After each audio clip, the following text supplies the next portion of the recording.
concernant donc le programme des messageries, qui est un programme en effet immobilier sur les friches près de la gare de Lyon, ce programme, aujourd'hui, c'est une DLH qui concerne le lot 6, qui bien sûr fait partie d'un programme beaucoup plus important.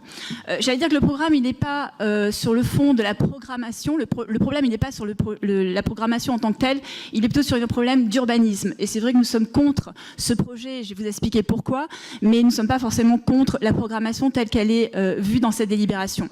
Le gros souci, c'est l'insertion des bâtiments dans ce projet. Ce projet, je le rappelle, c'est 6 hectares, très dense, et vous l'avez dit, Monsieur Meunier, je vous rejoins, 45 000 m² de bureaux, et puis très peu d'espace vert. Il faut savoir qu'il y a simplement 1 hectare qui est prévu sur le papier sur les 6, et quand on regarde de plus proche, on s'aperçoit que c'est simplement la moitié de cet hectare qui sera en pleine terre. Donc si très vite on fait un calcul, c'est à peine 8% d'espace vert sur l'ensemble du projet. Alors l'enquête publique avait déjà émis de nombreuses réserves, notamment en effet sur les espaces verts, parce qu'il y avait déjà une confusion de sémantique et que rien n'était précisé sur le pourcentage réel d'espaces verts et de pleine terre. Il y a aussi une grosse confusion sur les hauteurs et l'intégration des bâtiments, qui n'était pas à l'époque d'ailleurs diffusée et qui n'est toujours pas à la date où nous vous parlons. On s'applique quand même à voter une délibération sans connaître la hauteur des bâtiments. Mais là où je ne vous rejoins pas, Monsieur Meunier, c'est sur le phasage. Le phasage, en fait, il est en 3 étapes. Il y a eu un premier phasage que j'ai envie d'appeler phase 0, qui était le projet Charolais-Rotonde, qui est un projet très dense, c'est bien simple, il n'y a pas 1 m² d'espace vert sur cette première partie de friche.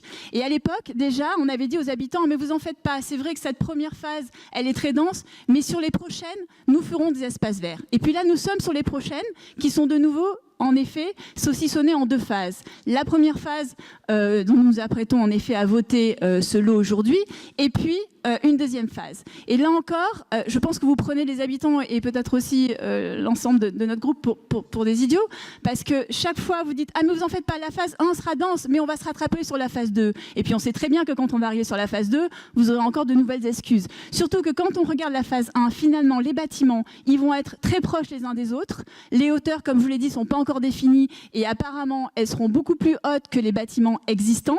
Alors qu'aujourd'hui, nous devrions en effet revoir ce projet pour faire en sorte que, aussi bien sur l'ensemble de la phase 1 et de la phase 2, il y ait quelque chose d'aéré et que la phase 1 soit pas simplement complètement compactée et très dense.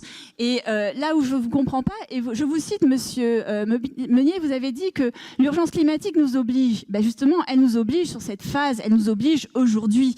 Et quand je vois en effet que plusieurs projets sont revus à la baisse, comme par exemple Ordonneur, ou encore Gare des Mines, ou encore le projet Hébert. Alors c'est vrai que tous ces projets, ils ont la chance d'être dans le 18e et pas dans le 12e, parce que dans le 12e, tout passe. Mais c'est aujourd'hui qu'il faudrait revoir pour en effet diminuer le nombre de bureaux, mais faire une répartition sur l'ensemble du territoire pour que ce soit plus aéré et mieux intégré.